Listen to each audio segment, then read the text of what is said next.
Good morning, everyone. My name is Mark Havazovich. I'm with the BC Construction Safety Alliance, and I run the CCPO program. That stands for Certified Concrete Pump Operator. And like they said, this has been a long time in the making. It's been about 7 or 8 years that we've actively been working on the CCPO program, but it's been much longer than that we identified a need for it.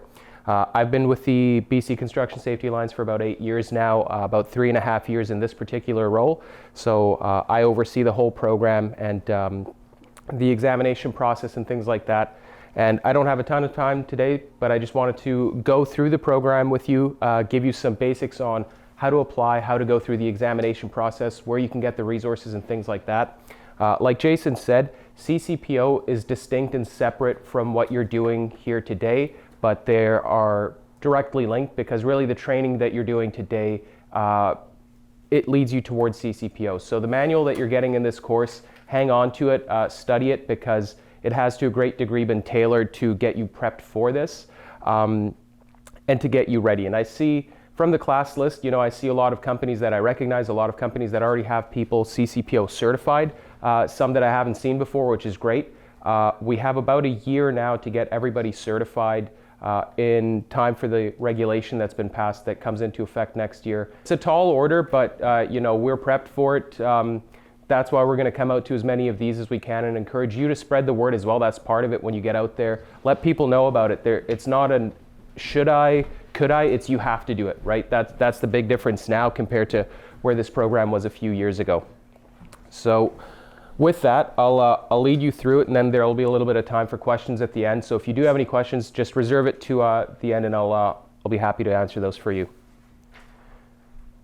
So first and foremost, starting point is the CCPO website. So it's ccpo.ca. Absolutely everything you need to know about the program is on the website, and that's by design.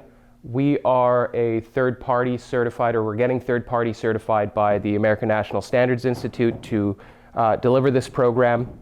So one of the things they require is that we put everything you need to know online, publicly facing. So if you forget anything I say here today, if you don't get the slides afterwards, whatever, just go to ccpo.ca. Anything you need to know about the entire program will be on the website. So from the website, you can see there you've got overview, certification tests. That takes you into some details about how to take the test, how to register, what to study, etc. The policies, so every policy that we have that you need to know about is on the website. And then Get Started basically takes you to the CCPO portal, but I will go through that with you in just a second here. We do have a candidate handbook. If you do want a copy, just email us. You'll see our email at the end there. I have my business cards up at the front there as well. Just get in touch with us and we'll send you a copy. There's a step-by-step on the testing process for CCPO on the website as well that you can go through. It's a simple 4-step process on how to apply and become certified. So I encourage you to go online and to take a look at that, and I'll break that 4-step process down for you here today. This is the CCPO portal, so it doesn't look quite like this when you log in. This is just kind of the main screen grab from it. But the website and the portal are two distinct things. So the website has all the information that you need about CCPO, what to do, what to study, etc., what the program is, fees, all that stuff. The portal is where you actually go to sign up and do everything you need to do. Create your profile, take your tests, things like that. So when you go to the portal link up there, and you can get to it from the website, you'll have to create a user account, so all you need is an email address. For some of you, you'll be doing it yourself. For others, it's probably somebody at your company that's going to sign you up. So if you're not sure, get in touch with whoever does the admin at your work. If it's a 1 or 2 man operation, then it's probably you. But otherwise, it's really simple. You go on there, you create a user profile like you've done for 100 apps before, email basic information. We'll need to know a couple of things about you, like your date of birth. It's one of our only unique identifiers, so you do need to put your date of birth in there. If you operate a pump truck and you're actually driving the pump truck, so if you need a Class 3 license for what you're doing, then you also have to have a valid license, and you'll put your driver's license number in there. If you don't drive the truck onto the site, if you operate the pump that's attached to the truck, then don't worry about it. The driver's license thing, no concern to you. It's only if you're actually driving the truck as well. You have to have that license anyway, whether it's for us or not. But keep in mind that you'll have to input it into the profile if you are operating the truck as well for truck-mounted boom pumps. So you'll see that there's 5 selections there for certification. I'll break down what those 5 pump types are in a little bit more detail on a later slide, But we do break down the certifications into 5 pump categories, and it is a hierarchy. So some of the pumps will give you more than one certification. So if you're operating a certain type of pump predominantly, there's a good chance that when you take your certification exam, you'll get certified for a couple more categories. So you don't necessarily have to do 2 or 3 or 4 practical tests. For 95% of people, they take 1, maybe 2 practical exams with us. So don't worry, you see 5 things there, but you're not going to have to do 5 things to get fully certified. This is what it looks like when you're in the portal and you actually want to click in. It's called your timeline. It basically breaks it down step by step on what you've done, what you have to do, so kind of what's pending.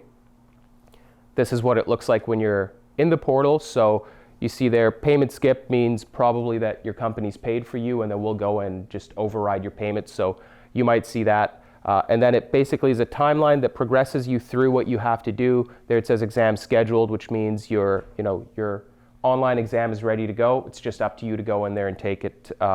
Once you've completed it, obviously there will be a new tile that says you've passed your exam, and so on and so forth. So I'll spend a little bit more time on this slide here because this is kind of the meat and potatoes of what you need to know. The written exam, it's computer-based. It's all online. So you can take it anytime, anywhere. You could take it at home, at the office, where your dispatcher is, whatever it is. You just need to have a stable computer and internet connection, a webcam, either integrated into the computer or just an external one, as long as you have some way to turn on a camera so we can look at you.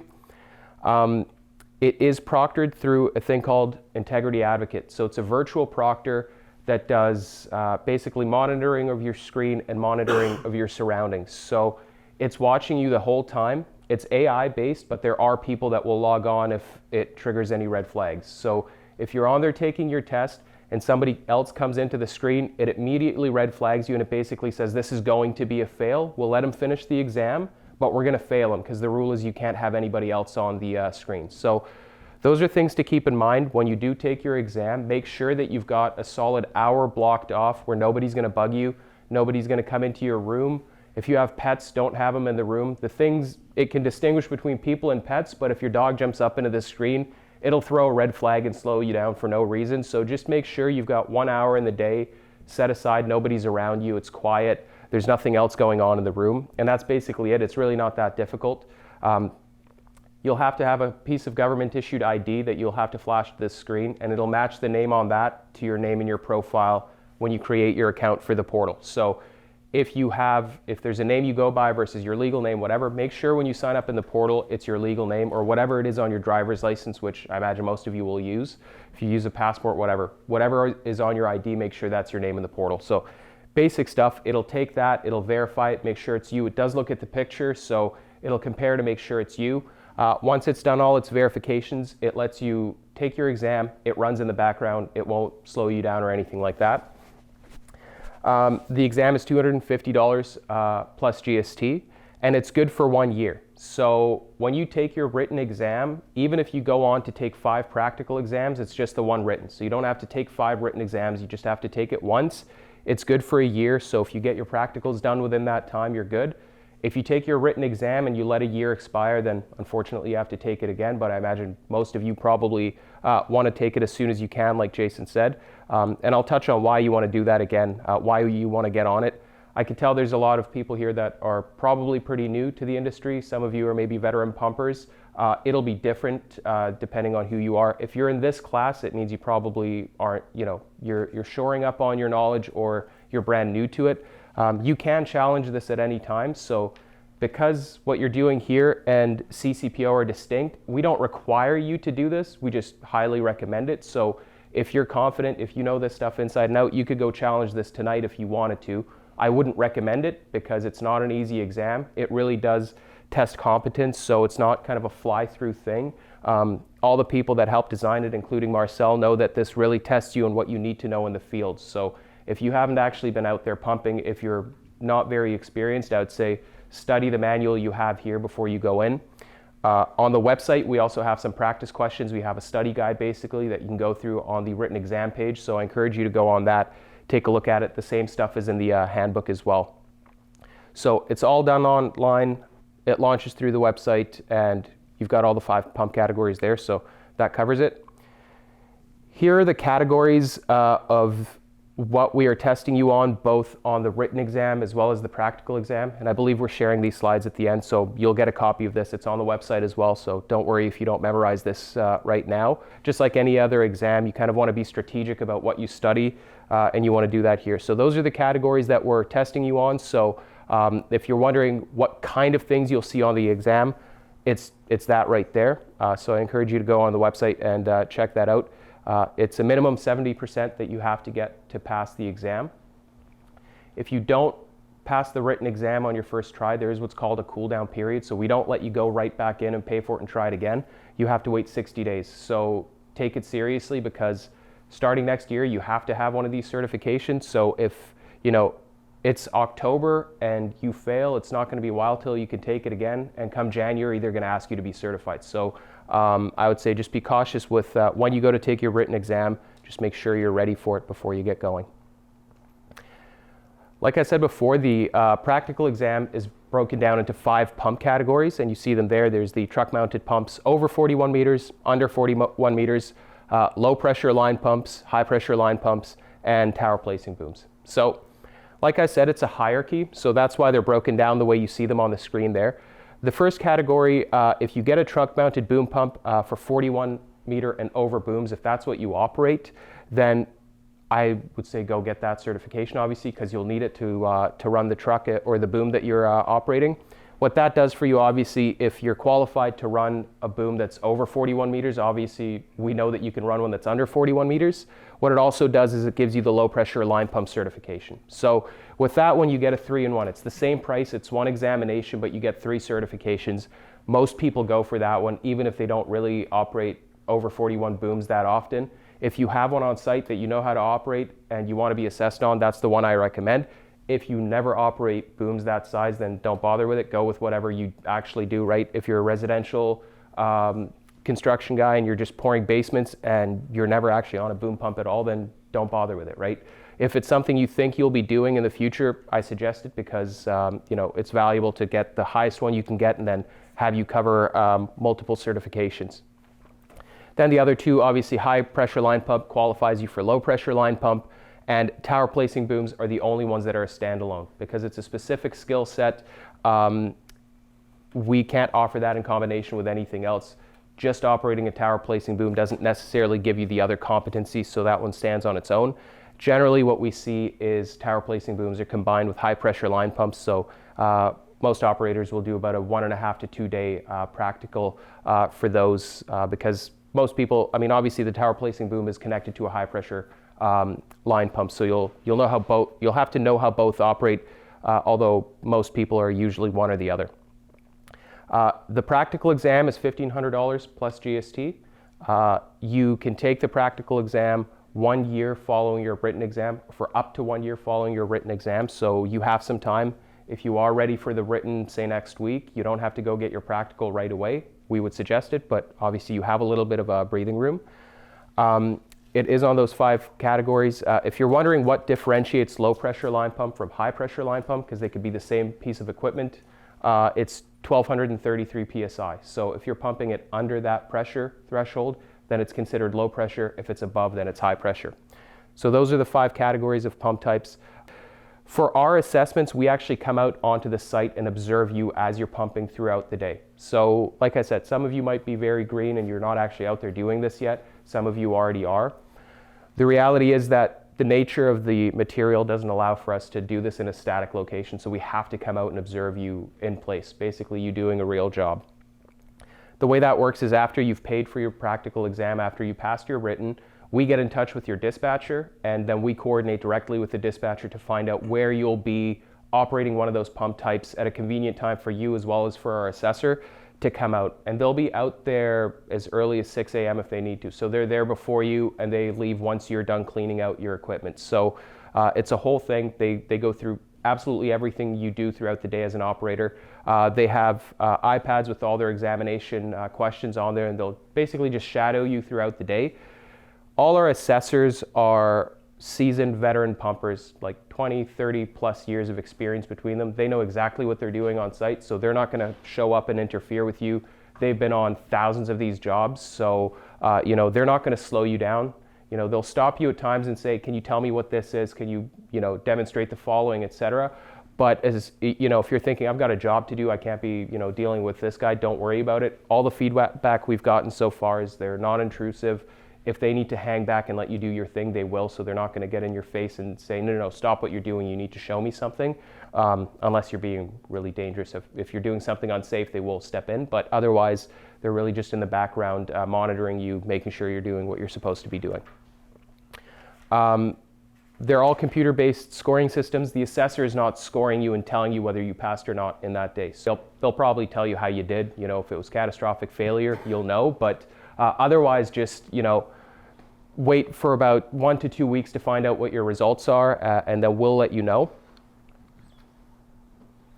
Once you pass, you get a nice, slick certification card. I don't have an example of it with me here today, unfortunately. But like Marcel said, it's a really, it's a piece of legitimacy. It's recognizing you for the work that you do.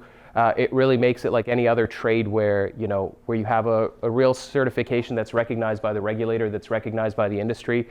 You'll have to carry this with you at all times. We do obviously keep a database of who's certified, but that's what you'll be getting. It'll list all the different certification types you have on there, when they expire, things like that. It'll have your picture on it. So one of the things that'll happen with the practical is we'll take a picture of you on site so we can put it on your card. And then that'll live with you for, as long as you're a pumper, at least when you're working in BC. So here's kind of if you remember nothing from today, remember this. Come January 1st, 2024, so like Jason said, less than a year from now, WorkSafe BC will require that you have CCPO certification to operate a pump anywhere in the province of British Columbia. So it's turning from a should to a must. They are going to give us a little bit of leeway. They know that there are more pumpers to certify than we have time to certify in the next 11 months, but you never know who you get with WorkSafe. We don't want that to happen, but it might. So the antidote to that is get certified as soon as you can. One of the things to keep in mind as well is if you are pretty new, if you don't think you'll be working on your own by that time, you can work without a certification under the direct or indirect supervision of somebody that is certified. So if you're going back and you're part of like a 2, 3, 4 person crew and one of the people that pumps is senior, they're supervisors, get them to get certified first, because if they're overseeing you, then you can still keep working without having this. Now that's not to say you can push this further down the road and not take it. I still, like Jason said, do it next month if you can. If you're ready, I'd say call us, get registered.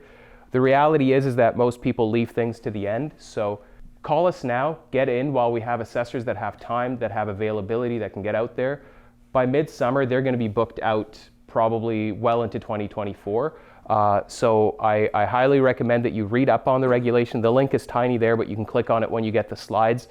I'll leave you on this last slide here. It's a step-by-step if you need to go back to refer to it quickly. The only thing I'll mention here is you're certified for 5 years. So it's a pretty lengthy certification schedule, so you don't have to go back all the time. In that 5-year cycle, all you have to do to renew your CCPO is take the written exam again after 5 years. So you don't have to do a practical again. And the only stipulation is that you have a minimum of 1,000 hours of experience in the field when you go to recertify. So that amounts to about 6 months of full-time work on any given pump type. That really shouldn't be that hard to get over 5 years. If you're working out there, 1,000 hours is probably not very much to most of you, but that is the requirement. So you need a minimum of 1,000 hours, which you can log through. There's a number of different ways that you can provide that proof. In the portal, you can upload it right there, say, here's my 1,000 hours, request recertification, and then we'll just review that and either approve or deny it. And then once you take your written exam again, you've got your next 5-year cycle. So that's the CCPO program. Obviously, I kind of blasted through this, but if you have any questions, if you're unsure about anything, give us a call. My cards are up there. You'll get a copy of these slides if you'd like. We'll walk you through it. We'll help you out. Whatever you need, just get in touch with us.